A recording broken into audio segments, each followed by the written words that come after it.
Whoa, blurred moment there. Sorry. I've always wanted to do that. Hello, internets. Mr. Royal here, one of the hosts of the greatest show on YouTube Earth. That's the fucking trailer. And today, I'll be reviewing the film Prey. Shall we?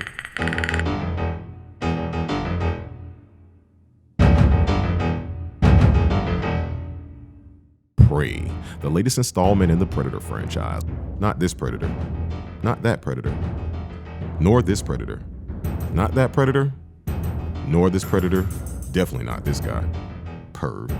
We're talking about this Predator, the Hunter. Prey was directed by Dan Trachtenberg, and one thing I love, they went with a different title. The film may be based in Predator lore and mythology, but we got Prey. The film has a runtime of 99 minutes, which means, hey, if you gotta pee, you can hold it. And trust me, you should. Let's talk about the cast. Prey stars Amber Midthunder as Naru. We have Dane DeLegro as the Predator. We have Michelle Thrush as Aruku. And of course, we have my guy Dakota Beavers as Tabe. Now, this film is set in 1719. And let's not forget, we've already been treated to the jungle, urban city, remote area Arctic, space Earth again, jungle again, Earth again. But now, they're in a Native American tribal land, and that got me to thinking, out of all the places to land and go, why go there? A fucking alien. Iwo Jima, Cambodia, Beirut, drawn by heat and conflict. He's on safari. Lions, the tigers, the bears. Oh my. Trophies. The heat, the conflict. And let's be honest, around that time, there was a little conflict going on between something about the Native Americans and the colonizers.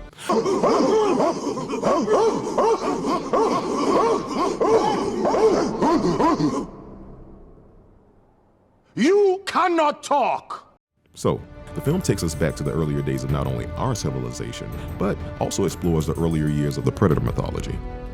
This film courageously tackles the subject of, were the Predators always this advanced? And the answer is no. One of the other intriguing things about this film is that they explore the subject of the hunter versus the predator. In all the previous films, we've seen this highly advanced predator has all this technology, but on this one, things are a little bit different, and he is learning things as if this is his first mission, his first time even on Earth. You see him clocking the speed of animals as if he didn't know that already. He's learning how these animals move and react, where they fit at on the food chain. He just didn't come to Earth and start fighting gorillas or diving in the water and fighting sharks. He started small. He started by learning to track and hunt his prey from the beginning. Food chain wise, he went from smaller to bigger to more dangerous. It explains so much of the Predator lore and mythology here, because we see that their trophies weren't always human trophies. They had whatever they keep what you kill. They had these trophies from all these different things they had killed to almost show this is where I am at on the food chain of the Predators. Don't you think that there's a chance they've been learning all along, not just what we do, but what the animals do? They're camouflage. Think about that. We have animals that camouflage. Maybe they've seen that. Let's not forget, this predator didn't speak at all. What the hell are you?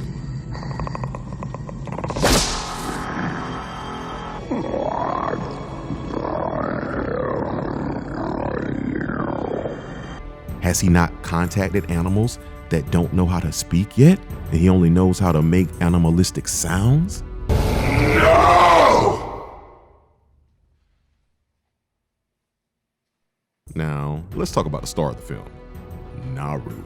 And I love the fact that they didn't just make her another macho, muscle-bound, cigar-smoking man, male chauvinistic, I'm gonna do it all on my own, it's all on my back and my guns type of guy. Oh no, not this time. We got a warrior, someone who used her brain and had to prove herself to her tribe. She is one of the top 3 females I've seen kick ass in film in the last 25 years.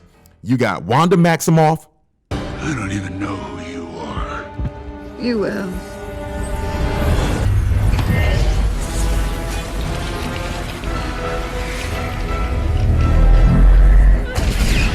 Then you have Laura, aka Lil Logan.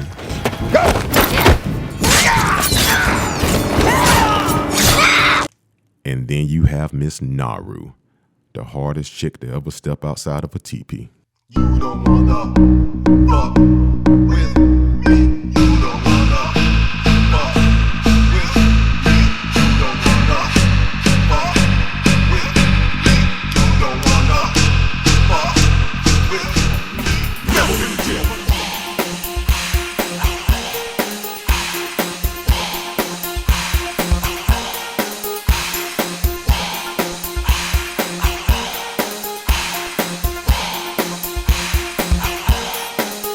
Get over here!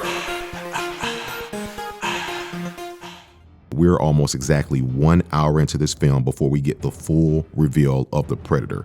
And shout out to the costume department. And this Predator wasn't all armored up, looking like he was in an Iron Man outfit. You can tell some of his technology was a little older. Now let's talk about bear fights. There's only 3 of them worth mentioning in film history. Revenant. Hey, honorable mention, man. You got out there, did what you had to do. Number 2, Jackie fucking Moon. I mean, he went at that bear, man. That was a dancing bear. That bear got in some shots, man. Cleared the stadium. Got to give it to him. And number 1, I remember a long time ago, Smokey said, Only you can prevent forest fires. Oh, shit.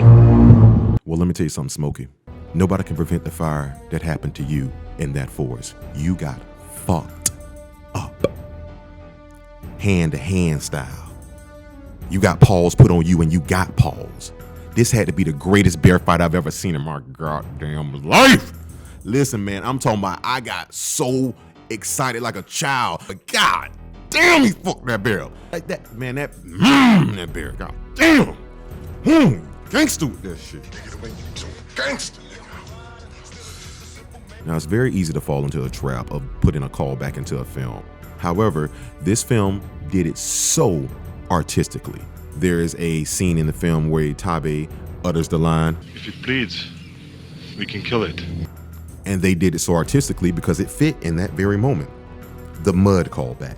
There is a particular scene in the film where Naru is in some mud, and every fan of the franchise is sitting here waiting like, oh, here we go, here comes the mud callback. He's not gonna see her and all this other stuff. They didn't even use that for that. And that's what's beautiful about this. Speaking of callbacks, I have a theory. Of course, we have the 1987 Predator. Dutch had a big crew, but one particular intriguing character of the crew, Billy, was a descendant of the Native Americans. He felt a lot of things in his spirit. He was a true tracker.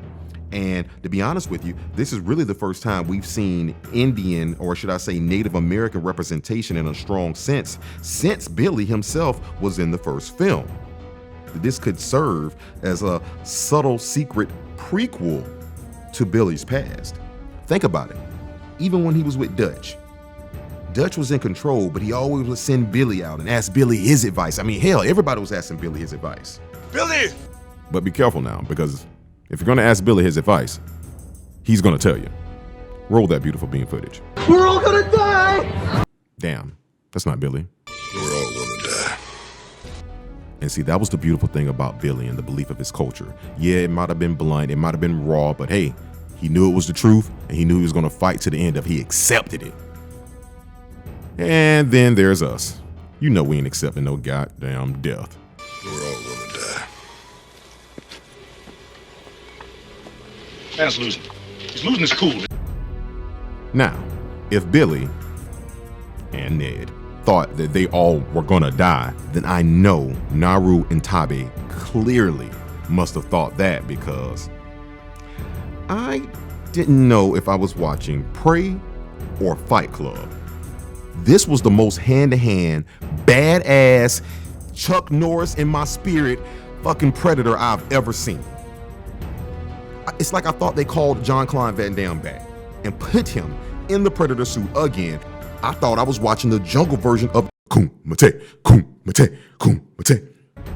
Now, although he was a badass, he wasn't invincible.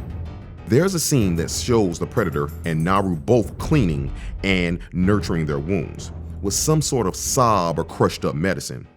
It makes you wonder, was hunting and killing the only thing the Predators learned from other cultures? or was it more? Now, we've already discussed earlier how badass Naru is. Well, I'm pretty sure I know where she gets it from. It must run in the family. Tabe don't play. Big bruh was the real deal Indian in the field. I didn't know if he was war chief or war machine.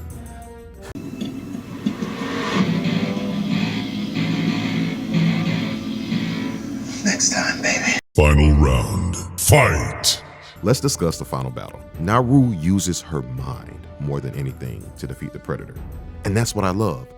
Mud isn't the only thing that masks your body heat. So again, it's all about her brain. And one of the dopest things I really loved about this was the fact that when she first attacks the Predator in that final battle, she comes from above. Just like the Predator always has been doing in all the films we've been looking at. He's always had the high ground, been in the trees, been in the buildings. So it made me ask myself, is this what made them always start attacking from the top? Because that's how they were defeated earlier, and they learned that the animal or the hunter at the highest ground will always have the highest advantage. It was just so, it was such a beautiful scene. Who is Raphael Adolini? We've been waiting, not so patiently though, 32 years to figure out what the hell and who the hell was that gun meant for at the end of 1990's Predator 2.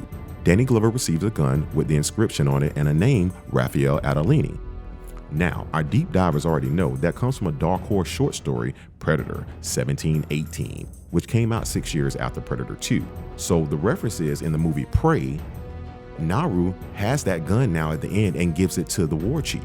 What's beautiful about that is Prey is set in 1719. The gun has an inscription of 1715.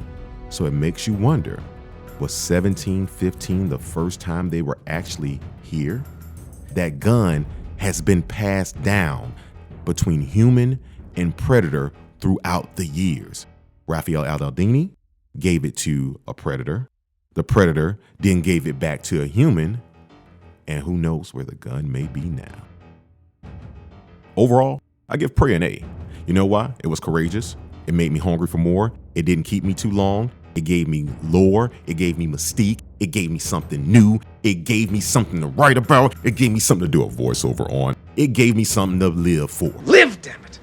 Live! Guys, there you have it. Tell me what you thought about it. Put it in the comments. And guys, just do me one favor. Please don't forget to get to the channel. Subscribe. Get to the channel. Subscribe. And cut! That's the trailer right there.